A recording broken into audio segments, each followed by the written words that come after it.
A paz do Senhor, amados adolescentes, é um prazer estar com vocês, em especial quando vamos falar sobre um assunto, sobre perdão, sobre graça, sobre a obra que o Senhor veio realizar nas nossas vidas.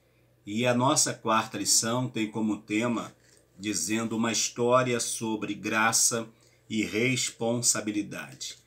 A leitura bíblica em classe está em Mateus capítulo 18, dos versículos 23 ao 35. Diz assim: Por isso, o reino de Deus pode comparar-se a um certo rei que quis fazer contas com os seus servos e, começando a fazer contas, foi-lhe apresentado um que lhe devia 10.000 talentos, e não tendo ele com que pagar, o seu senhor mandou que ele e sua mulher e seus filhos fossem vendidos com tudo quanto tinha. Então aquele servo, prostrando-se-lhe, o reverenciava, dizendo: Senhor, seja generoso para comigo e tudo te pagarei. Então o senhor daquele servo, movido de íntima compaixão, soltou e o perdoou a dívida. Saindo, porém, aquele servo, encontrou um dos seus conservos que lhe devia 100 dinheiros, e lançando mão dele, sufocava-o, dizendo: Paga-me o que tu me deves. Então o seu companheiro, prostrando-se aos seus pés, rogava-lhe, dizendo: Seja generoso para comigo, e tudo te pagarei. Ele, porém, não quis, antes foi encerrá-lo na prisão até que pagasse toda a dívida. Vendo, pois, os seus conservos o que acontecia, contristaram-se muito e foram declarar ao seu senhor tudo o que se passara. Então o seu senhor, chamando-o à sua presença, disse-lhe: Servo malvado, perdoei toda aquela dívida porque me suplicaste. Não devias tu igualmente ter compaixão do teu companheiro, como eu também tive misericórdia de ti? E indignado, seu senhor o entregou aos atormentadores, até que pagasse tudo o que devia. Assim vos fará também meu Pai Celestial, se de todo o coração não perdoardes cada um a seu irmão as suas ofensas. O texto do dia, a mensagem do dia diz assim: Não fiquem irritados uns com os outros e perdoem uns aos outros. Caso alguém tenha alguma queixa contra o outro, perdoa, assim como o Senhor perdoou vocês. Perdoe também uns aos outros. Colossenses capítulo 3, verso de número 13. Colossenses 3:13. Nós temos na lição 3 objetivos que nós estaremos trabalhando no decorrer da lição, que é, primeiro, refletir com os adolescentes sobre o valor da graça perdoadora de Deus. Ensinar sobre a responsabilidade que nós, que recebemos a graça de Deus, temos diante dos próximos ou do próximo, e alertar sobre o perigo de negar o perdão a alguém. Então essa lição vai tratar sobre a graça, vai tratar também sobre a necessidade de perdoar e, é claro, como somos devedores, nós pedimos perdão e, consequentemente, ao pedirmos perdão, nós desejamos ser perdoados. Então, do mesmo modo também, nós devemos perdoar aqueles que estão precisando de algo relacionado a cada um de nós. Vamos lá. Você sabe o que é perdão? Você já precisou pedir perdão a alguém? O perdão nunca foi um caminho fácil de ser percorrido. Caso fosse, seu preço não seria a cruz. Somente aqueles que sofreram a dor de ser traídos, decepcionados, enganados, caluniados, trapaceados ou machucados sabem quanto é difícil lidar com esse tema. Na aula de hoje, falaremos sobre a graça de receber o perdão e a responsabilidade de compartilhá-la com o próximo. Falaremos sobre a graça, que é uma história linda, sobre o homem, o Senhor que perdoa a dívida daquele criado e relacionado à graça, à misericórdia e o perdão divino. Vamos lá, vamos aprender? A lição de hoje está focada na parábola do empregado mau. Jesus contou essa história em um contexto muito interessante. Foi assim: após ouvir Jesus falar sobre a importância da correção de um irmão que erra, Pedro, ele sugere se 7 vezes era uma boa quantidade. Confiante que sua resposta era suficiente, Pedro é de certa forma surpreendido por Jesus ao ser ensinado que ele deveria perdoar quantas vezes fosse necessário, 70 vezes 7 vezes ao dia. Dá um total de 490 vezes ao dia. Mas, na verdade, o Senhor Jesus, quando ele fala, ele não está preocupado em si, se a pessoa vai perdoar 1, 2, 3, 4, 20, 100 vezes. Não, não é isso. Mas a ideia do Senhor Jesus aqui é que, enquanto nós estivermos nesta vida, nós precisamos estar perdoando, ou precisamos perdoar uns aos outros. Então Jesus vai falar para Pedro que Pedro, juntamente com os demais, deveria perdoar independente de quantidade.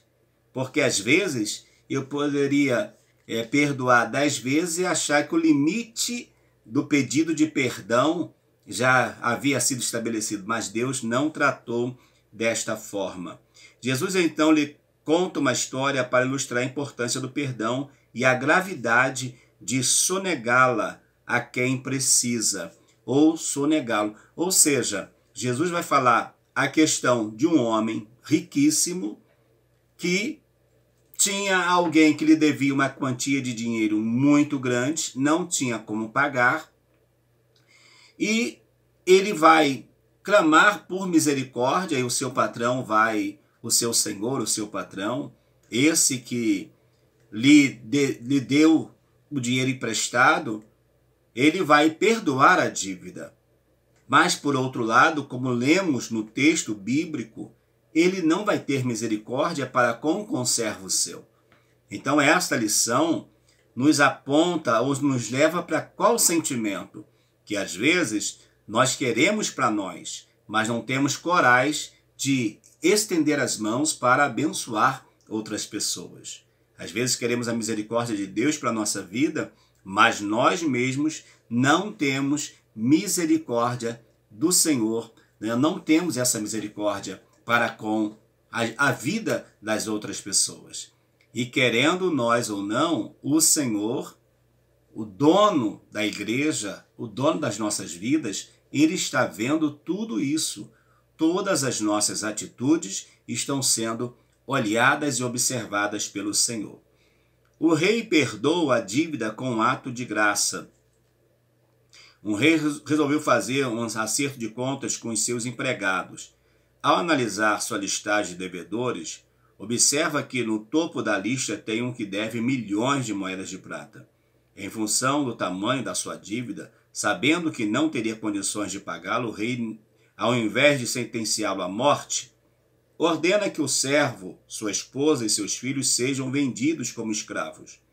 O servo, então, suplica desesperadamente por tempo para poder pagar aquela dívida. Ele vai pedir misericórdia, por favor, não façam isso, não levam minha esposa, meus filhos, não vendam ele como escravos para pagar a dívida. Eu vou dar um jeito, tenha compaixão, que de algum modo eu vou conseguir pagar. E ele vai então negociar, vai ao extremo, vai chorar, vai, acredito que até fazer muita cena também, vai fazer de tudo para que aquele rei, para que aquele senhor, ele perdoe a sua dívida.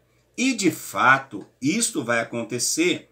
Todos temos uma dívida impagável, todos nós temos uma dívida. Segundo Jesus, a dívida do servo era de milhões de moedas de prata.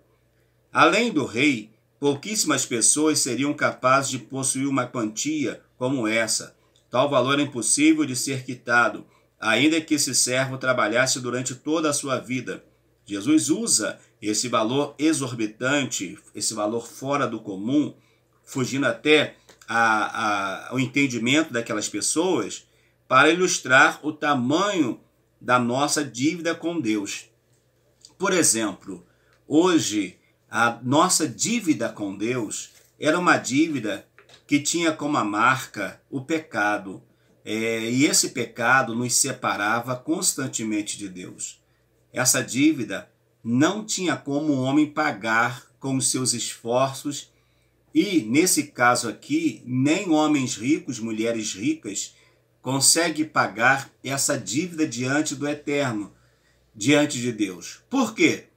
Porque a eternidade vai estabelecer que todo homem pecou e afastados estão da glória de Deus. Para que o homem tenha acesso à presença do Senhor novamente, alguém precisaria pagar a nossa dívida. Só que nós, seres humanos, não tínhamos até mesmo moeda no mundo espiritual que pagasse essa dívida e essa dívida de fato fosse perdoada.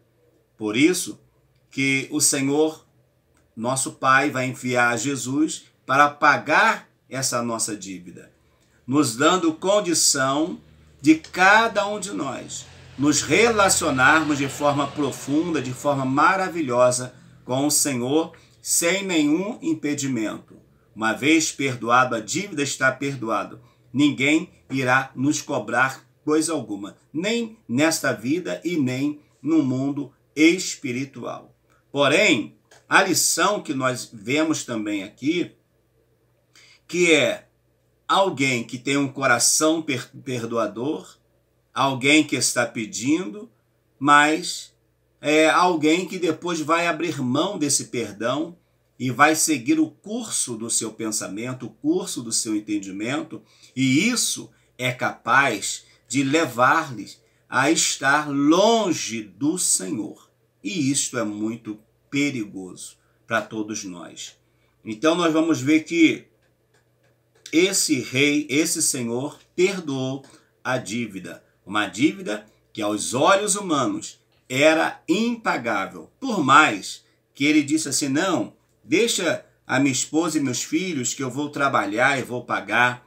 Mas era algo que ele iria trabalhar a sua vida inteira, a sua família iria trabalhar a vida inteira e não iria pagar. Então o que o Senhor fez?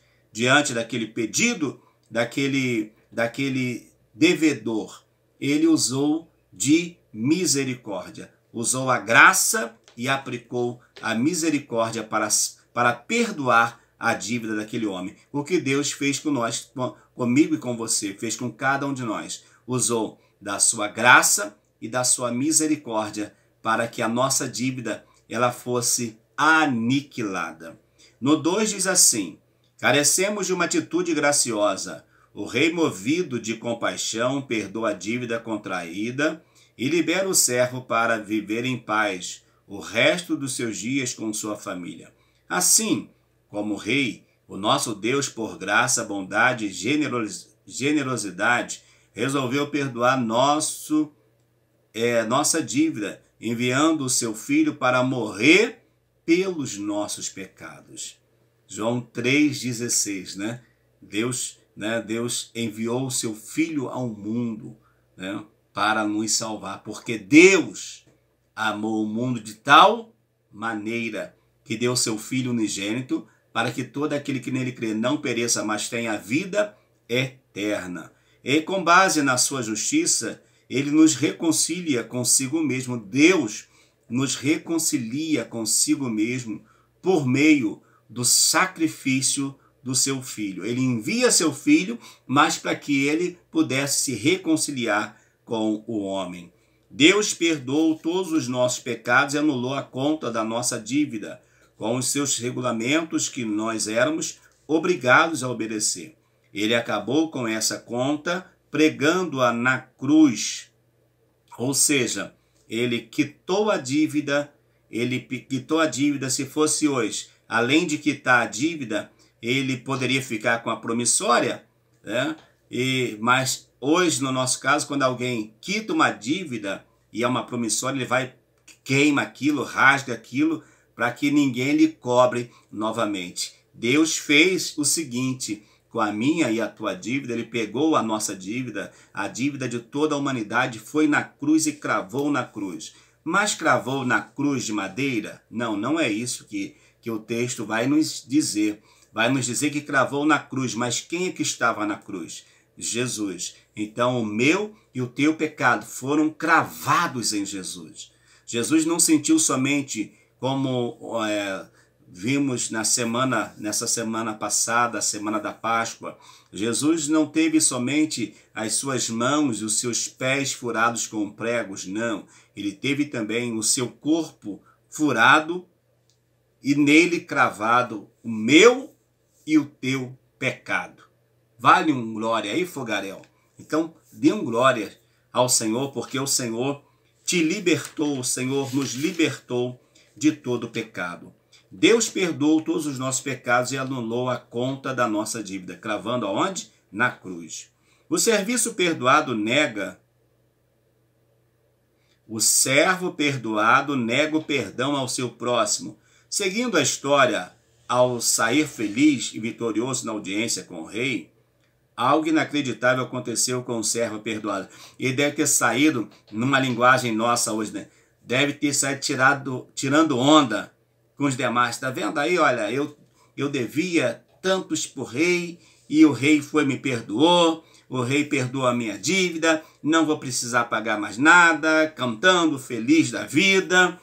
Quem sabe até fazendo planos para o futuro, né? Que ia poder gastar, se é que tinha alguma coisa para gastar daquela quantia, ele poderia ficar tranquilo o resto da sua vida. Mas ele não esperava que a sua saída diante do rei, diante daquele senhor, e ele chegando na rua, já havia um teste de fogo para a sua vida, para a sua personalidade, para a sua postura como homem que havia recebido o perdão. Ele encontrou um companheiro de trabalho que era igual a ele, servo como ele, que lhe devia, em comparação com a sua dívida, um insignificante valor de 100 moedas de prata. Vamos dizer assim, irmãos, vamos dizer assim, uma linguagem nossa, vamos dizer que o primeiro devia 10 milhões para o seu senhor. E agora o outro devia aí 100 reais. Olha só que diferença. Ele teve uma dívida perdoada de 10 milhões e o outro lhe devia 100. E qual vai ser a atitude dele? A Bíblia vai dizer que ele agarra no pescoço, sabe? Aquela atitude, agarra no pescoço, no colarinho, olha, você vai ter que me pagar. É assim. O mundo é assim. O mundo, às vezes, quer receber a bênção, mas não quer deixar de fato que Deus atue na sua vida. Nós vamos ver isso, então, na vida desse homem. Foi perdoado, mas a hora que era para ele demonstrar o verdadeiro perdão, ele vai o quê?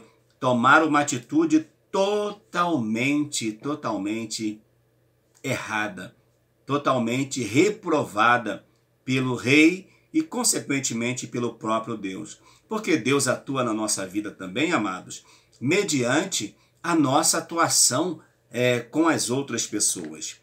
Para a surpresa de todos que testemunhavam o encontro, o servo, agraciado pelo rei, se mostrou insensível, indiferente e intolerante à súplica do companheiro devedor.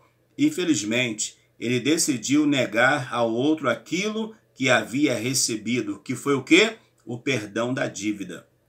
Assim, como era inimaginável a possibilidade do perdão do rei ao primeiro servo, seria impossível pensar que ele reagiria dessa maneira com o companheiro. Ele havia sido grandemente perdoado. Ele havia sido perdoado, mas ele não vai retribuir com a mesma generosidade que o seu rei, que o seu senhor lhe colocou à disposição dele. Pelo contrário, o comentarista usa as seguintes palavras: ele foi insensível com a situação do outro, ele foi indiferente com a situação que aquele seu conservo estava vivendo e ainda ele foi intolerante, ou seja, não me interessa, se você me der, vai ter que me pagar, eu vou te levar diante das autoridades, você vai ser preso e você só vai sair de lá quando de alguma forma você conseguiu o dinheiro. Imagine bem, se a pessoa trabalhando não conseguia o dinheiro, ele preso iria conseguir o dinheiro? Um acordo seria melhor. Só que ele não quis acordo e não quis também perdoar essa dívida, que foi algo assim muito terrível, muito triste. Aí o comentarista diz para nós o seguinte: infelizmente, esta segunda parte da história nos mostra que é possível fazermos pouco caso do perdão recebido de forma graciosa. Tá vendo só? Ele foi de uma forma assim muito lindo, uma forma muito linda, perdoada pelo seu rei, não precisou pagar nada, preservou a sua família. Mas agora, esta sua atitude vai trazer consequências para a sua vida e para toda a sua família. Não fiquem irritados com os outros e perdoem uns aos outros. Então, não fiquemos irritados. Não sejamos intolerantes, insensíveis com aquilo que estejam afetando a vida das outras pessoas. Mas tenhamos uma visão de que aquelas pessoas também precisam da misericórdia do Senhor e a nossa misericórdia também. As consequências de sonegar o perdão têm consequências? Com certeza. Jesus termina a história falando sobre a indignação do rei ao ficar sabendo da atitude indesculpável do primeiro servo. O rei, que anteriormente agiu graciosamente, agora aplica a lei com todo rigor e envia o servo ingrato à cadeia a fim de ser castigado até que pagasse toda a dívida. Sabe quando que ele iria sair daquela cadeia? Nunca, porque era algo que ele não conseguiria pagar. Um Deus de misericórdia e compaixão não pode aceitar como seus filhos, homens e mulheres, desprovidos de misericórdia e compaixão. Como vimos, aquele que não perdoa é castigado. E se eu não perdoo, logo eu também não serei perdoado. Se eu perdoar, eu sou perdoado, mas se eu não perdoar, eu também não serei perdoado. Então nós vimos nessa história do Senhor Jesus, que vai começar com Pedro perguntando: e aí, Senhor, quantas vezes eu devo perdoar? 7 vezes? Aí o Senhor vai dizer: não, 70 vezes 7. E vai contar então essa história. Aí nessa história, nós vimos quais personagens? Vimos o rei, o primeiro servo, vimos um grupo de pessoas do lado de fora, que vai ver a atitude desse servo perdoado quando encontra o outro e o agride, agarra no seu colarinho, no seu pescoço, para que ele pague a dívida. Enfim, né? Muitas pessoas envolvidas nessa situação porque faltou o perdão.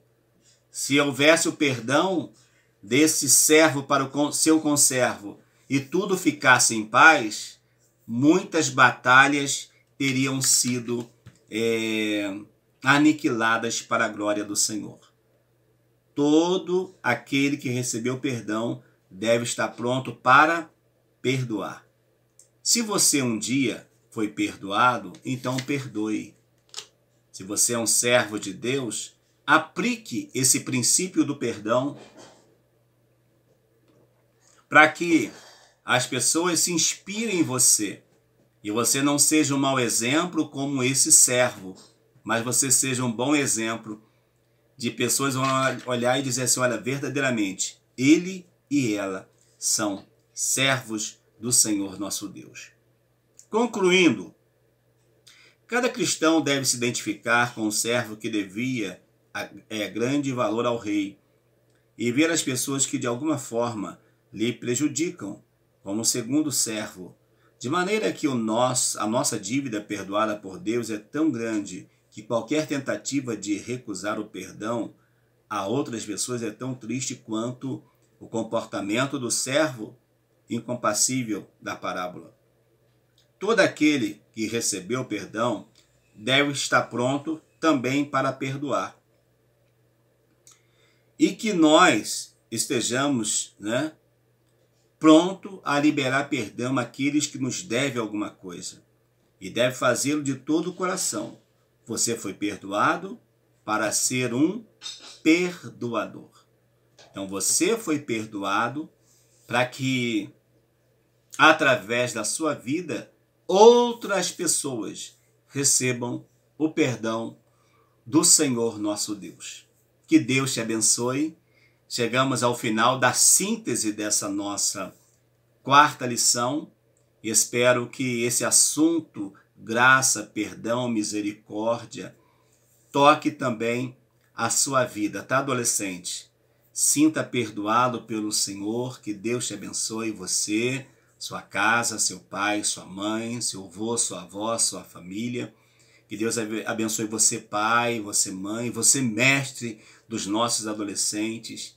Que Deus te use poderosamente na sua sala de aula como um instrumento profundo de Deus, trazendo aí a vida destas pessoas, desses adolescentes, uma palavra de fé e uma palavra de esperança. E eu lhe convido, se você ainda não se inscreveu no canal, a se inscrever no canal e dá o seu joinha, o seu joinha é muito importante. E se você desejar também, coloque aí nos comentários de onde você é, a sua região, de onde você está participando conosco desta aula, tá bom? Deus te abençoe. E se o Senhor nos dê graça e misericórdia e agir nas nossas vidas, na próxima lição falaremos sobre o reino de Deus e as sementes. Vai ser outra lição maravilhosa. Fique na paz do Senhor Jesus. Eu sou o pastor Valmir Ribeiro e te aguardo para o nosso próximo vídeo em nome do Senhor Jesus. Amém.